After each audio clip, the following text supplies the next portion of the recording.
നിലപാട് തിരുത്തി താലിബാൻ. വാർത്താ സമ്മേളനത്തിലേക്ക് വനിതാ മാധ്യമപ്രവർത്തകർക്ക് ക്ഷണം വന്നിരിക്കുന്നു. വെള്ളിയാഴ്ച നടത്തിയ പ്രസ് മീറ്റിൽ വനിതകളെ ഒഴിവാക്കിയത് വിവാദമായിരുന്നു. ശക്തമായ പ്രതിഷേധം ഇന്ത്യയിൽ നിന്ന് ഉയർന്ന പശ്ചാത്തലത്തിലാണ് ഈ തീരുമാനം. ആദിൽ പാലോട് വിവരങ്ങളുമായി. ആദിൽ, വനിതാ മാധ്യമപ്രവർത്തകരെ വിലക്കിയത് വലിയ രീതിയിൽ ഇന്ത്യയിൽ പ്രതിഷേധത്തിനിടയാക്കിയിരുന്നു. പ്രിയങ്ക ഗാന്ധി അടക്കം കേന്ദ്ര സർക്കാരിന് പ്രതിഷേധം അറിയിച്ചുകൊണ്ട് നിലപാട് അറിയിച്ചിരുന്നു. ഇപ്പോൾ താലിബാൻ നിലപാട് തിരുത്തിക്കൊണ്ട് എന്താണ് അറിയിച്ചിരിക്കുന്നത്? ഇപ്പോൾ വനിതാ മാധ്യമ പ്രവർത്തകരെ കൂടി ക്ഷണിച്ചിരിക്കുന്നു, അല്ലേ?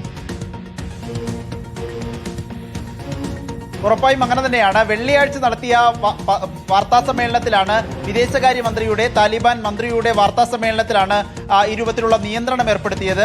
വനിതാ മാധ്യമ പ്രവർത്തകർക്ക് പ്രവേശനമില്ല എന്ന അറിയിപ്പുണ്ടാവുകയും വനിതാ മാധ്യമ പ്രവർത്തകർ പത്രസമ്മേളനത്തിലെത്തിയവർ പിന്നീട് തിരികെ മടങ്ങേണ്ടി വരുന്ന സാഹചര്യമുണ്ടായത് വലിയ പ്രതിഷേധമുണ്ടായിരുന്നു. ഏതായാലും ഇതിനുശേഷം തുടർച്ചയായ ദിവസങ്ങളിൽ താലിബാൻ അഫ്ഗാനിസ്ഥാന്റെ വിദേശകാര്യമന്ത്രി ദില്ലിയിൽ തുടരുകയാണ്. ഇന്നലെ ദെയ്യൂബന്ദിലെ ആത്മീയ കേന്ദ്രം സന്ദർശിച്ചിരുന്നു. ഇന്ന് വീണ്ടും വാർത്താ സമ്മേളനം നടത്തുമെന്ന് അറിയിച്ചിരിക്കുകയാണ്. വാർത്താ സമ്മേളനത്തിലേക്ക് വനിതാ മാധ്യമ പ്രവർത്തകർക്ക് പ്രവേശനമുണ്ട് എന്ന അറിയിപ്പ് കൂടി വരുന്നത്. ഏതായാലും വലിയ വിവാദമായിരുന്നു. ഇപ്പോൾ ആ നിലപാട് അഫ്ഗാനിസ്ഥാൻ മന്ത്രി തന്നെ തിരുത്തി എന്നുള്ളതാണ് വളരെ പ്രധാനപ്പെട്ട കാര്യം.